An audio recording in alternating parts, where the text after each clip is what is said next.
옷깃만 스쳐도 인연이라는 말이 있습니다. 인연. 그만큼 저희가 만남이 중요하다라는 그런 얘기를 할 것입니다. 그리고 천생연분이라는 그런 얘기들도 있죠. 그래서 보통 이제 남녀 사이에 결혼할 때 그런 얘기들을 많이 하는데 하늘이 맺어준 인연이다. 굉장히 좋은 인연이다라는 긍정적인 의미로 얘기를 하죠. 그렇지만은 나쁜 영향을 주는 그런 만남들도 있습니다. 그래서 사실은 뭐 어떤 정신병이나 이런 거를 해서 하는 얘기가 어떤 사람이 정신병이 있으면은 그 사람이 자라온 환경이 어땠는가라는 것을 보고서 치료하려고 노력을 많이 하는데 그것은 과거의 환경이라고 얘기하지만 사실은 그 사람이 만나왔던 사람들이다라고 생각할 수가 있습니다. 결국 그 사람들에게 나쁜 영향을 받아가지고 만남이 잘못됐다라고 생각할 수가 있겠죠. 그래서 그렇게 어려움을 겪는 것이다라고 얘기를 하죠. 여기 있는 저희들도 저도 그러고 여러분들도 다 이곳에서 만났습니다. 인연이죠. 많은 분들이 한국에서부터 미국에 오시고 이 넓은 미국 땅에서 유타, 솔렉시리 그리고 한 교회에서 이렇게 만나서 함께 신앙생활을 한다는 것은 굉장한 인연입니다. 하나님께서 당연히 저희를 이곳에서 만나게 해주신 것이죠. 우리도 서로에게 영향을 받습니다. 주고받고 하는데 여러분들은 어떻습니까? 다른 분들에게 좋은 영향을 받습니까? 아니면 반대로 여러분은 좋은 영향을 주고 계십니까? 이렇게 어떤 만남을 통해서 그 만남이라는 게 사람이 될 수도 있지만 어떤 책이나 영화, 이야기나 이런 걸 통해서도 그 만남을 통해서 어떤 직업을 선택을 하고 인생관이 바뀌는 그런 것들도 우리가 종종 얘기를 들을 수가 있습니다. 성경에도 어떤 만남을 통해서 변했던 사람들의 얘기가 있습니다. 그 중에 가장 극적으로 변했던 사람을 얘기 들자면은 아마 사도 바울일 것입니다. 사도 바울은 그가 변하기 전에는 예수님을 믿는 사람들을 박해했던 사람입니다. 그리고 자기 표현에 의하면은 죽이기까지 했다라고 그렇게 내용이 나옵니다. 그렇게 열심히 박해를 했죠. 근데 그가 다메섹으로 가는 길에서 어떤 변화가 일어났습니다. 완전히 뒤바뀌었죠. 그 후에는 그의 삶은 하나님의 말씀을 전하는 그리고 더 나아가서는 어떤 저희가 아는 신학적인 체계를 그러니까 많은 서신서를 쓴 사람입니다. 그가 다메섹에 가는 길에서 만났던 누굽니까? 부활하신 예수님이었습니다. 부활하신 예수님을 만나고 바로 그 사도 바울은 180도 완전히 바뀐 사람이 됐습니다. 오늘 본문이 나오는 2장에서도 어떤 한 바뀐 사람의 이야기를 우리가 볼 수가 있습니다. 베드로의 얘기입니다. 베드로는 어땠습니까? 예수님을 3년 동안 계속 따라다니면서 배웠던 그리고 제자 중에 한 명인데 그것도 수제자, 가장 예수님이 아끼는 제자라고 할 수가 있습니다. 그랬던 그는 예수님을 버리고 도망갔습니다. 예수님이 잡히시기 전날에는 다른 사람은 모두 버릴지라도 나는 절대로 버리지 않겠습니다. 그렇게까지 그 맹세를 했었는데 결국 몇 시간 지나서 결국 그는 예수님을 3번 부인하고 예수님을 버리고 도망을 갈 수밖에 없었습니다.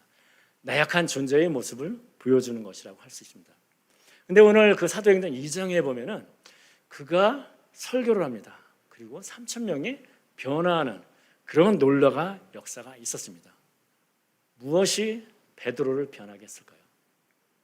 그것은 바로 베드로가 부활하신 예수님 그리고 그 후에 당연히 그 약속하신 성령님이 오셨기 때문에 그러겠지만은 그가 부활하신 그 예수님 성령님을 만났기 때문입니다. 변화했습니다. 오늘 본문인 2장 42절도 마찬가지로 베드로가 설교를 했습니다. 그러고 나서 이 사람들이 구원, 세례를 받고 나서 얘기를 합니다. 그 변하는 모습이 나타납니다. 그들도 마찬가지로 부활한 예수님을 만났다라고 생각할 수 있습니다. 그리고 그들이 변했다. 그래서 오늘 본문 말씀을 통해서 그 초대교회 성도들 그들이 어떤 모습으로 변했는지 그걸 통해서 우리는 또 어떻게 마찬가지로 예수님을 만났던 변화가 되는지 함께 생각해 보도록 하겠습니다. 첫 번째, 부활한 예수님을 만나서 이 사람들은 말씀 읽기에 힘을 썼습니다. 2장 42절을 보면 그들이 사도의 가르침을 받아라고 얘기가 나옵니다. 제가 좀 전에 그들은 말씀 읽기에 힘을 썼다라고 했는데 여기는 그냥 사도의 가르침을 받아라고 이렇게 나오는지 않나 라고 생각하실 수 있겠는데 그들은 단순히 듣는 것에서 그치는 것이 아니었습니다. 그리고 사실은 어떤 분들은 이 내용을 보고서 가르침이나 아니면 교재 떡을 떼는 것은 뭐 그냥 했던 거고, 그 후에 보면은 오로지 기도하기를 힘쓰니라. 즉 기도하는 데는 엄청 힘을 쏟았지만은 나머지 말씀을 듣는 거라든가 아니면 뭐 교재 떡 떼는 것은 그렇게 열심히 안 하는 게 아닌가라고 생각할 수 있는데, 그렇지가 않습니다. 원어를 기준으로 하면은 이 사람들은 그 모든 앞으로 이제 얘기할 예정이지만은 세 가지를 모두 힘을 썼습니다. 그래서 세 번역에는 보면은 그들은 사도들의 가르침에 몰두했다라고 얘기가 나옵니다. 서로 사귀는 일과 빵 떼는 일과 기도에 힘썼다. 당연히 영어로 보면은 아주 쉽게 나옵니다. They devoted themselves to라고, 그러면서 세 가지가 나옵니다. 그 모든 것을 다 열심히 했다라고 그렇게 성경은 얘기하고 있습니다. 우리는 설교 말씀을 듣습니다. 여기 보면은 가르침을 받아. 그러니까 뭐 나도 주일날 와서 목사님의 설교 열심히, 그래도 딴 생각 안 하고 듣고 있으니까 나도 뭐 열심히 하는 거 아닌가라고 생각할 수 있겠지만은 그때와 지금은 좀 상황이 다릅니다. 당신은 어떻습니까? 성경이라는 것은 구약 성경밖에 없었습니다. 신약 성경은 저희가 예수님의 행적이나 가르침이잖아요. 그런데 아직 써지기 전입니다.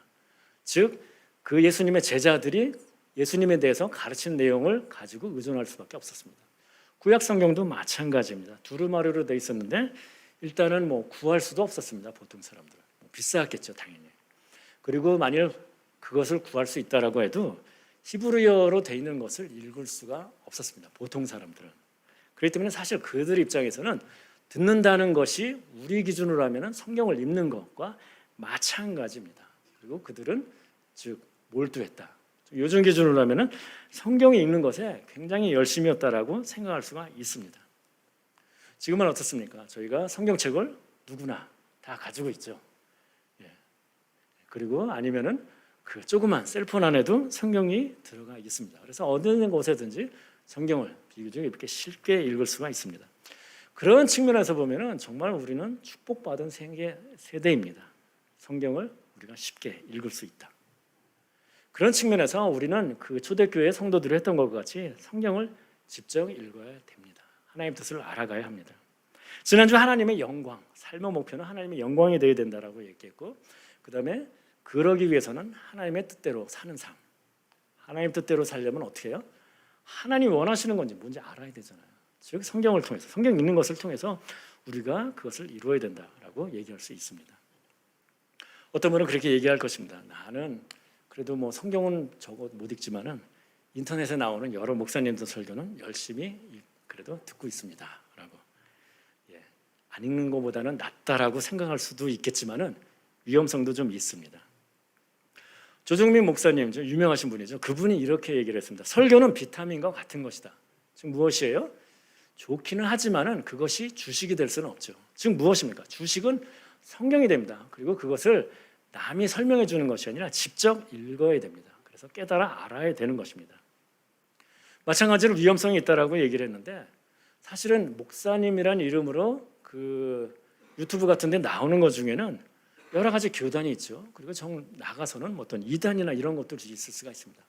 그런 분들도 다 십자가를 얘기하고 예수님을 얘기를 하고 사랑을 얘기를 합니다. 그렇다고 그런 단어가 들어왔기 때문에 그 모든 것이 복음적이다, 성경적이다라고 얘기를 할 수는 없습니다. 어떤 설교를 들어보면은 그냥 그런 단어, 교회에서 많이 쓰는 단어가 들어갔을 뿐이지 사실은 일반적인 유명한 강사가 하는 얘기와 별반 다름이 없다라는 것을 느낄 수도 있습니다. 착하게 살아라, 열심히 살아라, 사랑하면서 살아라. 세상의 강사도 똑같은 얘기를 합니다. 그렇기 때문에 우리는 예를 들자면 사랑을 해라라고 했을 때 그 사랑은 그러잖아요. 다른 종교도 다 사랑을 얘기를 합니다. 사람들도 얘기를 하고. 그런데 왜 기독교에서 얘기하는 사랑은 왜 사랑해야 되는지, 우리가 어떤 수준으로 어떻게 사랑해야 되는지를 직접 성경을 통해서 알고 깨달아야 되는 것입니다. 성경을 모르면 하나님 뜻대로 살 수가 없습니다. 제가 자주 드리는 말씀이지만 내가 뭔가를 개인적으로든 교회적 입장에서든 뭔가를 결정하고 생각해야 될 때 하나님의 뜻을 모르면 어떻게 됩니까? 그냥 세상의 뜻이, 세상 생각이 그 자리를 지배할 수밖에 없습니다. 세상의 논리대로 그냥 무엇이 나한테 이익인가, 이런 것이 이제 중요하게 되는 거죠. 그것이 하나님의 뜻인가요? 지난주에도 얘기를 해봤습니다. 우리는 교회를 다니는 입장에서 뭐 다 하나님 나라를 위해서, 하나님 영광을 위해서 하지 안 그런 사람이 어디 있어? 라고 했지만 그렇게 되지 않을 가능성도 있다는 것을 함께 알아봤습니다. 사실은 우리가 열심히 교회에서 뭔가를 하지만은 그것이 만약 하나님의 뜻이 아니라면, 하나님의 뜻과 다른 것이라면 어떻게 되겠습니까? 우리가 살면서도 이런 일들을 많이 겪는 경우들이 있습니다. 사실은 여기 뭐 결혼하신 분들도 많이 있고, 뭐 이렇게 젊은 분들은 뭐 연애를 하는 경우가 있는데, 사실 상대방의 그런 마음을 알고서 잘하기가 쉽지가 않습니다. 남편들은 어떻습니까? 아내를 위해서 뭔가를 열심히 합니다. 욕을 먹습니다. 열심히 하고서 선물을 사줬습니다. 그래서 욕 먹고 외식하다가 삐지는 아내를 봅니다. 도대체 알 수가 없어요. 말해주면 좋을 텐데 아내는 그렇게 해줘. 그걸 꼭 말해야 돼? 알아서 해야지 라고 얘기를 하죠. 남자 입장에서는 미치는 상황입니다. 얘기도 안 하고서 잘못했다고 이제 혼나는. 자, 하나님과의 우리의 관계는 어떻습니까? 그런가요? 우리가 하나님을 위해서 뭔가를 열심히 한다라고 얘기하는데 하나님께서 얘기를 안 해주셨기 때문에 사실은 뜻과 다르게 한다라고 우리는 불평불만을 할 수가 없습니다. 왜냐하면 하나님께서는 하나님의 뜻을 성경을 통해서 다 하나하나 말씀을 해주셨기 때문입니다. 즉 우리가 하나님의 뜻을 알고자 하면은 성경을 통해서 그것을 읽고 깨달아 알 수가 있습니다. 우리는 믿음을 가진 후에 많은 분들이 뭔가 열심히 합니다. 하나님께서 우리에게 주셨던 그 십자가의 사랑, 은혜를 보답하기 위해서 열심히 하지만은 그것이 아닐 가능성이 있다라고 얘기를 하는데, 사실은 그거보다도 황당한 상황은 우리가 교회를 다니고 믿었다라고 생각을 하고 그 천국을 갈 것이다라고 했는데 나중에 죽은 후에 갔는데 천국이 아닌 반대 방향으로 내가 가는 상황이 됐을 때가 가장 황당한 상황이 될 것입니다. 그때 가서 나는 뭐 목사님이 얘기한 대로 뭐 열심히 뭐 봉사도 하고 뭐 헌금도 하고 했는데라고 해도 늦었죠. 이미 두 번의 기회는 없습니다. 우리는 한 번밖에 살지 않는 삶, 이 삶에서 정확히 구원도 받고 그리고 하나님께서 약속하신 축복도 받는 그런 삶을 살 수 있어야 됩니다. 그리고 그러기 위해서는 우리가 하나님 뜻대로 하나님 영광을 드리는 삶을 살아야 됩니다. 자, 이 얘기를 잘 나타내는 것이 누가복음 16장에 나오는 부자와 거지 나사로의 이야기입니다. 부자는 잘 살았고 거지 나사로는 먹는 것도 없이 힘들게 살았습니다. 둘이 다 죽었습니다. 그래서 그 부자는 지옥에 가고 그 거지 나사로는 천국에 갔습니다. 그래서 그 부자가 보니까 천국에서 그 나사로가 아브라함 품에 안겨 있는 것을 보게 됩니다. 그러니까 자기가 근데 굉장히 고통 가운데 있으니까 그 고통을 좀 줄여주십시오 그런 얘기들도 나오고, 그 후에 이제 하는 얘기가 있습니다. 나사로를, 그러니까 죽었잖아요. 그걸 다시 살려서 자기 아버지의 집으로 보내라. 거기에는 5 형제가 있는데 자기가 그 형제들도 여기에 자기처럼 올까봐, 지옥에 올까봐 두렵기 때문이다라고 이렇게 얘기를 합니다. 그러니까 그때 아브라함이 얘기를 합니다. 모세와 선지자가 있으니 그들에게 들을지어다. 그 얘기는 무엇입니까? 모세는 모세오경을 얘기를 합니다. 선지자는 선지서. 즉 성경에, 구약 성경에 이미 내가 얘기를 다 했어. 그러면서 얘기를 합니다. 누가 부활해갖고 가서 얘기할지라도 안 들을 거야. 성경에 다 나와 있지. 성경을 들으라 라고 얘기를 합니다. 지금 구원에 관계된 얘기를 하죠. 구원을 얻기 위해서도, 우리가 확실한 구원을 얻기 위해서도 우리가 점검해 볼 수 있어야 되는데 그것은 마찬가지로 성경을 통해서 알아봐야 됩니다. 그리고 우리가 살면서 뭔가 하나님을 위해서, 영광을 위해서 한다라고 하는 것들도 이것이 정말 하나님의 뜻에 맞는지를 우리가 생각해야 되는데, 그것의 기준이 되는 것은 당연히 하나님의 그 말씀, 뜻이 돼야 될 것입니다. 저는 그런 얘기를 가끔가다 합니다. 기도를 열심히 하지만은 하나님의 뜻을 모르고 성경을 모르고 기도를 하면은 기도하는 그것 자체가 시간 낭비가 될 수 있다라는 얘기를 합니다. 저는 왜 그럴까요? 마찬가지죠. 우리가 기도를 예를 들지만 그 외에 뭔가를 열심히 하는 것이 하나님 입장에서는 아니야라고 생각할 수가 있다는 것입니다. 구약에도 보면은 하나님이 명령하신 뭐 제사 그런 것들 열심히 하는 거죠. 요즘 기준으로 하면은 뭐 헌금을 열심히 하고 아니면 기도를 열심히 한다라고 생각할 수 있는데 아니야, 나는 그걸 원하지 않아. 내 말을 순종하는 것을 원해라고 얘기합니다. 신약 시대도 마찬가지로 종교 지도자들은 굉장한 열심으로 신앙생활을 했습니다. 예수님께서는 가장 싫어하는 사람들이었습니다. 아니야, 너희들은 잘못하고 있어라고 얘기하는 것입니다. 교회 부흥을 얘기를 많이 합니다. 그리고 보통 이제 초대교회가 뭐 본받아야 된다, 부흥을 위해서 그런 얘기를 많이 합니다. 초대교회가 부흥한 이유가 여러 가지가 있겠죠. 복합적인 이유가 있겠지만은 사실은 그 중에 하나는 중요했던 것은 그들이 말씀을 읽기에, 즉 말씀을 듣는데 열심을 가졌기 때문입니다. 사도행전 6장 7절에 보면은 초대교회 얘기입니다. 하나님의 말씀이 점점 왕성하여, 하나님의 말씀이 왕성했습니다. 그래서 어떻게 됐습니까?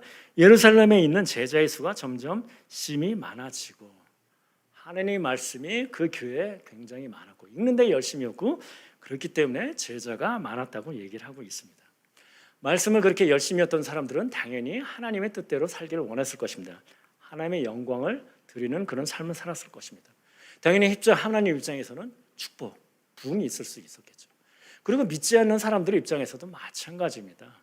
그 사람들이 하나님 뜻대로 사는 모습을 보면은 굉장히 도덕적이고 멋있는 모습이었겠죠. 아, 그러면 나도 그런 하나님, 그런 종교를 믿고 싶구나 라는 생각을 가지고 왔었겠죠. 당연히. 그렇기 때문에 부흥을 할 수가 있었습니다. 우리는 성경을 직접 읽어야 됩니다. 단순히 일주일에 한 번 교회에 나와서 듣는 설교 그것만이 충분하지가 않습니다. 성경을 한 번 읽기 위해서는 그 하루에 1년에 한 번 읽기 위해서는 하루 15분이면 된다라고 얘기를 합니다. 인생 바쁘지만 우리는 15분을 내서 성경을 읽어야 됩니다.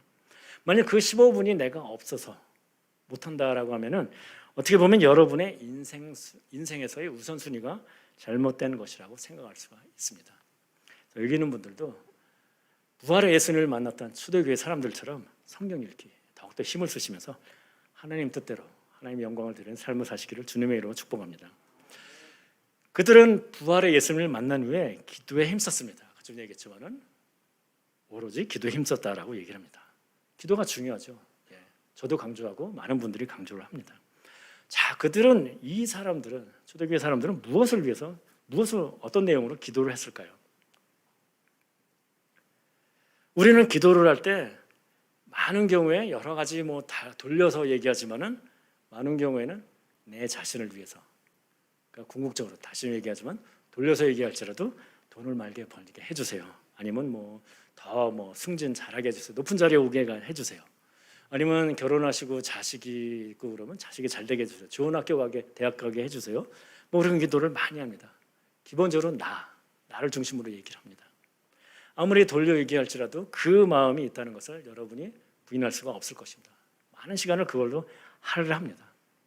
당시에 초대교회 성도들이 그런 기도를 했을까요? 그들은 대학 가는 거, 아들이 그런 거, 자식이 대학 가는 거 걱정 안 해도 되죠. 그리고 아버지의 가업을 잇기 때문에 그 가업을 이으면서 그냥 살아가면 그냥 됐습니다. 특별히 더 많이 벌겠다 그런 욕심도 많지 않았겠죠. 예를 들자면 어부라 그러면 좀 더 고기가 많이 잡히는 그런 거는 원했겠지만은 엄청 부자가 되고 그런 방법도 없었어요. 사실은 자기가 가진 그냥 직분에 그 직업에 충실하는 것뿐이었습니다. 무엇을 기도했을까요?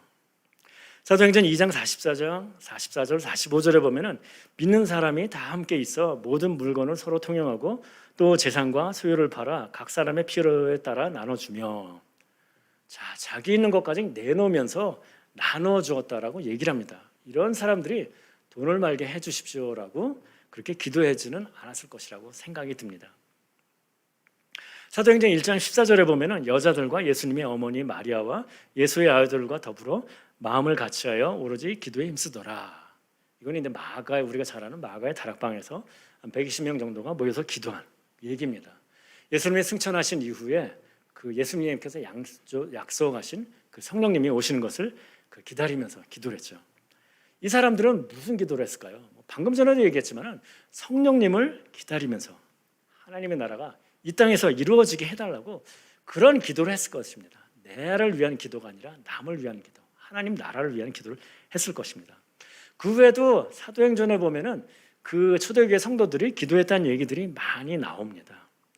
그 중에 하나는 그 사도행전 12장 5절에 나오는데, 이에 베드로는 옥에 갇혔고, 베드로가 뭔가를 죄를 지어서가 아니라 사실은 복음을 전하다가 이렇게 갇히게 된 것입니다. 그러니까 스데반 집사의 핍박 이후에 두 번째인데 핍박, 그 어떤 그 물결이 있는 상황이었습니다. 이에 베드로는 옥에 갇혔고 교회는 그를 위하여 간절히 하나님께 기도하더라. 교회가 베드로를 위해서 기도를 했습니다. 어려움에 빠진 형제를 위해서 기도를 했습니다. 그리고 그 궁극적인 목적은 하나님의 나라를 위해서, 복음을 위해서 기도를 한 것입니다. 초대교회 성도들은 기도를 열심히 했지만 그들은 개인적인 유익을 위해서 기도를 하지 않았습니다. 온전히 나에게 성령 충만, 그리고 그 어렵고 핍박받고 힘든 형제들을 위해서, 그리고 하나님 나라, 교회를 위해서 기도를 했습니다. 그리고 그런 타인을, 다른 사람을 위한 기도가 어쩌면은 이들의 부흥을 이끌었을 것입니다. 그리고 마찬가지로 우리도 그런 기도를 통해서 하나님의 축복을 기대해 보아야 될 것입니다. 많은 경우에 우리는 그런 기도를 많이 한다. 주십시오라는 기도. 그리고 가만 생각해 보면 이거는 마치 우리가 하나님을 도깨비 방망이나 알라딘 램프의 지니와 같이 생각하시는 겁니다. 나는 기도하고 하나님은 주셔야 되는 분이라고 이제 생각을 하는 것이죠. 그렇지만 기도의 본질은 무엇입니까? 대화입니다. 물론 대화하는 가운데서 전능하신 하나님, 나약한 인간, 내가 부족한 거를 그분께 해주십시오라고 기도를 할 수가 있습니다. 당연히 그런 것도 들어가야 되겠죠. 그렇지만 기도의 내용 자체가 그렇게 주십시오만 한다라고 그러면은 그거는 좀 전에 얘기한 것처럼 도깨비 방망이를처럼 생각하는 것과 마찬가지입니다. 기도를 하면서 내 얘기만 계속 막 쉬지 않고 얘기를 합니다. 마치 하나님 앞에 청구서를 나열하듯이 그렇게 얘기를 하는데, 그런 것은 기도의 참모습이 아닙니다. 기도의 모습은 쌍방향이, 대화라고 하는데 그러면 쌍방향이 서로 얘기를 해야 되겠죠. 그리고 중요한 것은 당연히 우리가 날마다 짓는 그런 죄에도 하나님 앞에서 회개를 해야 됩니다. 그리고 내가 힘들고 어려운 일이 있을 때 그런 것들도 하나님 앞에 아쉬운 것도 쏟아부을 수 있어야 됩니다. 많은 분들은 하나님 앞에 어떻게 하면 불경하게 내가 힘들고 어렵다고 하나님 앞에 불평할 수 있나라고 생각할지 모르겠지만은, 사실은 저희가 시편에 보면은 다윗 쓴 그 시가 굉장히 많은데 그 내용 대부분 보면은 하나님 앞에 불평하는 얘기입니다. 다윗은 일찍이 어렸을 때 왕이 될 것이라는 얘기를 듣고 그 후에 골리앗을 무찔렀습니다. 그러고 나서 고생이 시작됐습니다. 그가 왕의 자리에 올라갈 때까지 거의 한 20년은 되지 않을까 생각이 드는데, 그 기간 동안 사울 왕을 피해서 도망다니는 도망자의 신세였습니다. 정말 힘들었습니다. 다른 나라 가서 미친 사람처럼 막 행동도 했습니다. 살기 위해서. 그렇기 때문에 그는 많은 시편을 썼고 그 내용 중에 많은 내용은 하나님 앞에 울부짖는 내용이었습니다. 하나님, 도대체 왜 이러십니까? 저 사람들이 나를 괴롭히는 것을, 나를 힘들게 하는 것을 모르십니까? 왜 그걸 가만히 그냥 보고 계십니까? 라고 그렇게 울부짖는 얘기들이 많이 있습니다. 하나님께서는 여러분의 상한 마음을 원하십니다. 상한 마음이 있으십니까? 하나님께 쏟아부으셔도 괜찮습니다. 하나님께서는 당연히 여러분의 그런 마음 다 이해하시고 위로를 주실 것입니다. 다만 다윗의 시편을 보면은 하나님께 원망하는 내용도 많이 있지만은 그대로 마무리하지는 않습니다. 아름답게 마무리하죠. 그는 기본적으로 하나님께 믿음 있는 사람입니다. 그렇기 때문에 내가 지금 힘들어서 쏟아부었지만은 하나님께서는 나에게 그 모든 것을 이기게 할 수 있는 힘을 주시고 그 어려움을 극복할 수 있도록 해주시겠구나라는 것을 믿고, 그런 내용들이 마찬가지로 같은 그 시편의 뒤에 보면 항상 나오게 됩니다. 우리도 그런 마음이 있어야 됩니다. 내가 힘들고 어려울 때 하나님께 쏟아붓더라도 하나님께서는 나를 인도하시고 책임져 주시고 보여주실 거라는 것을 믿고 따라야 될 것입니다. 또 우리는 기도를 할 때 그런 얘기를 듣는 경우가 있습니다. 구체적으로 하십시오라는 얘기를 듣는 경우들이 있습니다. 여러분들은 어떻게 생각하실지 모르겠지만, 저는 그런 내용 자세히 안 들어봐서 잘 모르겠지만은, 구체적으로 해야 된다라는 얘기는 마치 주십시오라는 것을 증명하는 하나의 방법이 아닌가라는 그런 생각이 듭니다. 왜 구체적으로 하라고 그럴까요? 하나님께서 혹시 못 알아들으실까 봐 구체적으로 해야지 알아들으시니까. 아니면은 내가 원하는 것과 다른 것을 주실까 봐 구체적으로 해야 된다, 그런 의미일까요? 감이 오시지 않습니까? 이거는 마치 아버지 뜻대로 마옵시고 내 뜻대로, 자, 아버지 뜻대로 마옵시고 내 뜻대로 하옵소서라고 기도하는 것과 마찬가지입니다. 예수님이 기도한 것과는 정반대라는 것을 우리가 알 수가 있습니다. 그래서 예수님께서도 마태복음 6장 8절에 그러므로 그들을 본받지 마라. 여기서 그들은 이방인입니다. 그래서 이방인들은 그 앞에 중언부언하게 기도하는데 그렇게 하지 말아라고 얘기를 합니다. 이방인들은 어떻습니까? 실체가 없는 신에게 기도를 합니다. 그러니까 어떻게 기도합니까? 실체가 없으니까 불안하죠. 그러니까 한 얘기 또 하고 한 얘기 또 하고 그렇게 할 수밖에 없습니다. 언제까지요? 내가 만족할 때까지. 내가 이 정도인데 정성을 보였으면은 근데 설마 들어주시겠지.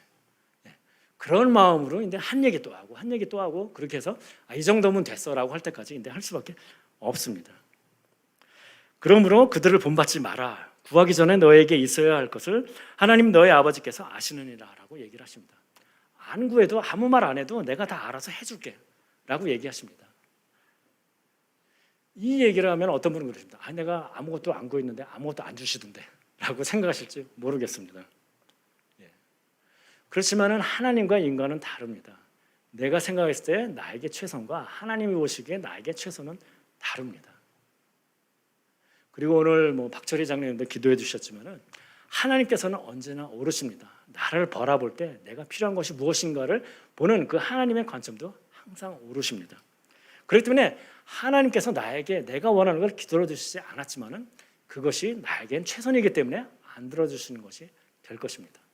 그리고 마찬가지로 또 만약 그것이 원하는 것일지라도 때가 다를 수가 있습니다. 기다려라라는 그런 응답이 될 수도 있습니다. 그래서 저는 여러분에게 감히 도전합니다. 여러분 기도하실 때 여러분을 위해서나 여러분의 가족을 위해서 나를 위한 거다라고 생각되는 것을 아무도 구하지 않고 한번 다른 사람을 위해서만 기도하는 것을 해보십시오. 하나님께서는 내가 다 알고 내가 다 채워주겠다라고 얘기를 하십니다. 그것을 믿고 한번 그렇게 기도해 보시기 바랍니다. 그런 모습이 나타났을 때 정말 하나님의 뜻대로 하나님의 영광을 나타내는 모습이 될 것입니다. 초대교회 성도들은 부활의 예수님을 만난 이후에 기도에 힘썼습니다. 그들은 자기를 위한 기도가 아니라 주위의 어려운 이웃들을 위해서, 힘든 사람을 위해서, 그리고 교회 하나님 나라를 위해서 기도했습니다. 우리도 부활한 예수님을 만났다면 그런 모습이 나타나야 될 것입니다. 세 번째는 그들은 부활의 예수님을 만난 이후에 교제에 힘썼습니다. 서로 교제하고 떡을 떼며라고 나옵니다. 교제는 우리가 잘 알 수 있는데 떡을 뗀다라는 것은 성만찬이라는 그런 의미가 될 수도 있고 아니면 음식을 나눈다라는 그런 의미가 될 수가 있습니다. 한국 교회는 이런 측면에서는 너무 잘하고 있어가지고 따로 강조를 안 해도 될 것입니다. 자, 그럼 이렇게 교제하고 떡을 떼는 것이 교회 내에서 교회 사람들끼리 열심히 했다라는 그런 의미가 될까요? 성경은 설명하지 않지만 우리가 유추해서 생각해 볼 수가 있습니다. 요즘도 중동 지방에 보면은 그곳에서 선교사나 이렇게 있었던 분들 보면은 그 사람들이 정말 친절하고 나그네나 이런 사람들한테도 잘 대접하고 그런 거를 알 수가 있습니다. 우리나라도 옛날에는 다 그랬었죠. 그래서 무슨 옆집에 무슨 젓가락에 숟가락에 몇 개도 다 알고 있었다라고 합니다. 그만큼 교제가 많았다는 얘기가 되겠죠. 지금 우리는 2000년 전 중동 지방을 얘기를 합니다. 정말 서로 잘 알았을 것입니다. 한 마을에서 벗어나는 일도 없죠. 대학 간다고 아니면 직장 따라서 다른 일을 갈 일도 없습니다. 그 동네에서 계속 쭉 삽니다. 정말 서로 잘 알았을 것입니다. 그러니까 따로 이렇게 교제를 예를 들자면 아는 사람들끼리 교회 다니는 사람들끼리 했다라고 생각할 수가 없습니다. 자, 또 다른 게 볼 수 있는 것은 사도행전 2장 47절에 보면은 오늘 본문의 조금 뒤인데 하나님을 찬미하며 또 온 백성에게 칭송을 받으니 온 백성에게 칭송을 받았다라고 얘기를 합니다. 그래서 어떻게 됐습니까? 주께서 구원받는 사람을 날마다 더하게 하시니 칭송을 받았습니다. 그랬더니 구원받는 사람이 많아졌어요. 이것도 부흥의 원인이 되는 것이죠. 자, 온 백성에게 칭송을 받았습니다. 자, 사도의 말씀을 열심히 듣고 들었습니다. 그런다고 사람들이 칭송을 하나요? 요즘 같으면 교회에 예배 열심히 참석하고 성경 공부 열심히 참석했습니다. 동네 사람들이 훌륭하다고 얘기를 하나요? 기도를 열심히 했습니다. 훌륭하다고 칭송을 하나요? 반대로 얘기하면은 오늘 2장 앞부분에 보면은 오히려 그들이 성령이 임하셨을 때 방언 기도를 하고 그거를 이제 부정적으로 보는 사람들은 이 사람들이 아침부터 술 취했다라는 얘기를 오히려 듣는 상황입니다. 단순히 우리가 기도를 열심히 한다고 그래가지고 절대로 칭송을 들을 수가 없습니다. 결국 그 모든 민족의 칭송을 받았다는 것은 그들이 겉으로 보여지는 모습, 교회 내에서의 모습이 아니라 교회 밖에서의 모습이 되겠죠. 그리고 그 바깥의 모습을 우리는 좀 전에 그 읽었었던 2장 45절의 말씀을 통해서 알 수가 있습니다. 모든 재산과 소유를 팔아 각 사람의 필요에 따라 나눠주며. 자, 이렇게 팔아가지고 나눠줬다는 건 무엇입니까? 그냥 n분을 했다는 얘기가 아니라 힘들고 어려운 고난을 받고 그런 사람들을 위해서 이렇게 나눠줬다라는 얘기가 될 수 있습니다. 요즘은 우리가 사실은 뭐 이렇게 잘 먹고 사는 시대가 됐고 나라에서도 다 지원해 주지만은 2000년 전 중동 지방에 그런 거 없습니다. 굶고 힘들고 어려운 사람 많았습니다. 그 사람들을 위해서 자기 소유를 내놓으면서까지 이렇게 그 사람들을 위했다라는 것을 알 수가 있습니다. 당연히 그런 모습을 보니까 사람들이 온 민족이 백성이 칭송을 할 수밖에 없습니다. 옛날에는 요즘은 참 전도하기가 힘들다라고 얘기하는데 옛날에는 상대적으로 좀 쉬웠던 적이 있었습니다. 좀 옛날 얘기인데 옛날에는 정부가 뭐 세금도 많이 안 걷었고 그러니까 나라라는 게 그러니까 그 국민들을 위해서 그냥 사회 보장이라는 거를 제대로 해주지 않았습니다. 여러분이 우리나라를 봤을 때도 그걸 아실 것입니다. 그러면 그런 식으로 나라가 못 해주는 그런 사회 보장이라는 측면에서 그런 거를 했었던 것이 교회입니다. 학교를 세우고 병원을 세우고 가난한 사람들에게 먹을 것을 주고 그런 식으로 교회가 열심히 했습니다. 어떻게 해요? 그 사람들도 다 어려웠어요. 그렇지만 자기의 것을 이제 나누는 입장이죠. 그래서 교회가 그런 것에 힘을 썼습니다. 당연히 그런 것을 이제 보고 듣고 경험한 사람들은 교회에 대해서 좋게 생각할 수밖에 없습니다. 나도 그런 하나님을 믿고 싶다. 교회를 나가고 싶다라고 생각할 수밖에 없습니다. 근데 지금은 사회보장이 너무 잘 되죠. 뭐 최저임금도 뭐 그렇고 뭐 실업수당 때문에 사람들이 오히려 뭐 일도 안 하려고 그런다 뭐 그런 얘기까지 나오는데, 그러니까 요즘은 잘합니다. 그래서 어떻게 보면은 그런 측면에서 교회가 할 수 있는 영역이 많이 줄었다라고 생각할 수가 있습니다. 그렇지만은 아직도 사회적으로 소외받고 힘들고 어려운 가난한 사람들이 많이 있을 것이고 교회는 그런 사람들을 외면하는 안 될 것입니다. 그리고 그것이 하나님의 뜻입니다. 그래서 신명기 10장 18절에 보면은 고아와 과부를 위하여 정을 행하시며 나그네를 사랑하여 그에게 떡과 옷을 주시나니. 우리 기준으로는 고아와 과부를 돌본다. 뭐 너무 당연한 거 아니야. 자, 다시 이거는 신명기입니다. 3,500년 전 중동 지방으로 가야 됩니다. 그때 당시에 고아와 과부를 위한다고요? 그런 일 없습니다. 그래서 저는 그런 얘기도 많이 합니다. 하나님께서 주신 그 율법은 당시 기준으로 하면 굉장히 높은 수준의 도덕성을 요구하는 거였다라고 얘기합니다. 하나님의 뜻은 우리가 단순히 하나님의 말씀을 듣고 뭐 교회에서 열심히 하고 그런 것도 당연히 중요하지만은 더 나아가서는 하나님의 뜻인 세상 모든 사람을 품고 그 사람들에게도 하나님의 사랑을 전하는 모습, 힘들고 어려운 사람을 도와주는 그런 모습까지도 해주시는 것, 그 하기를 원하시는 것입니다. 지금은 정부의 손이 닿지 않는 곳이 많지는 않지만은 그래도 우리가 그런 곳이 있는 것을 발견한다면 그 사람들을 위해서 우리가 노력을 하고 하나님의 사랑을 전해야 될 것입니다. 그리고 더 중요한 것은 이 사람들이 모든 백성에게 칭송을 받았다는 것은 결국 믿지 않은 사람들에게 다가갔기 때문에 그들과 교제를 했기 때문에 그들에게 칭찬을 들을 수 있었습니다. 그러니까 우리의 모습도 마찬가지입니다. 교회 내에서 교회 사람들하고만 교제하는 것이 아니라 믿지 않는 세상 사람들에게 나가서 그 사람들과 같이 행동을 하면서 예수님의 사랑을 전할 수 있어야 됩니다.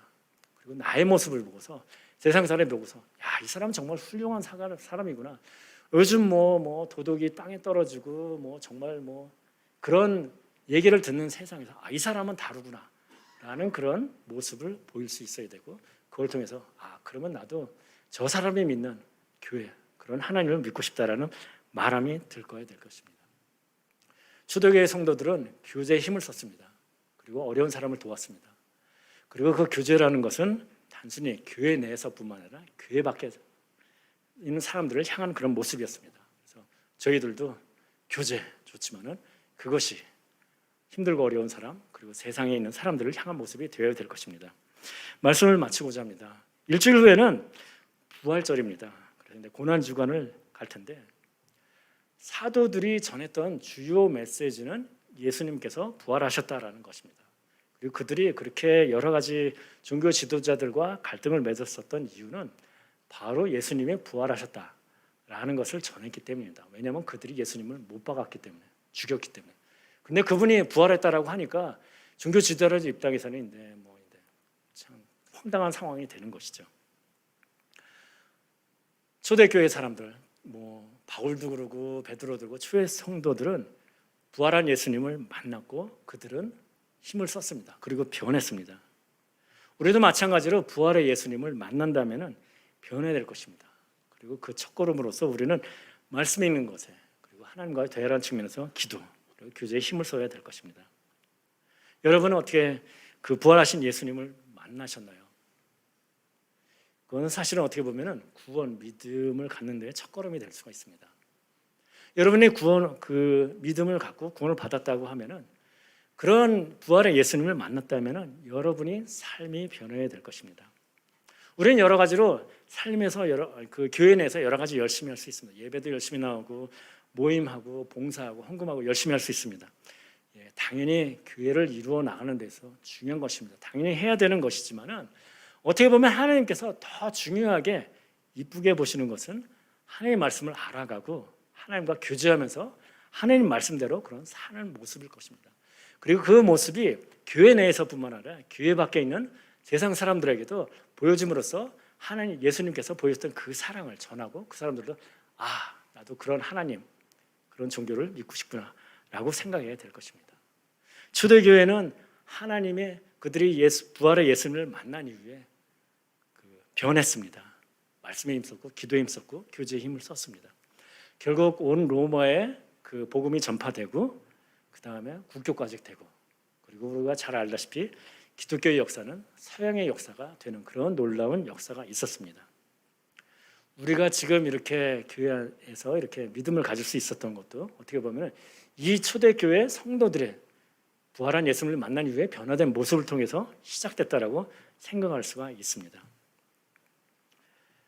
고난주간을 지나면서 여러분이 부활한 예수님을 정말 만나는 거 생각해 보시고 내가 정말 만났다면 나는 그러면은 그 하나님의 나라를 위해서 하나님의 영광을 위해서 무엇을 할 것인가 무엇이 변해야 될 것인가를 생각해 보시기 바랍니다. 그리고 여러분께서 그 다짐하는 것이 오늘 초대교회 성도들과 같이 말씀 있는 거에 더 힘쓰고 그리고 하나님과의 교제라는 측면에서 기도하고 그리고 힘들고 어려운 사람들을 도와주고 세상을 향한 사랑을 전하는 그런 모습이 되기를 주님의 이름으로 축원합니다.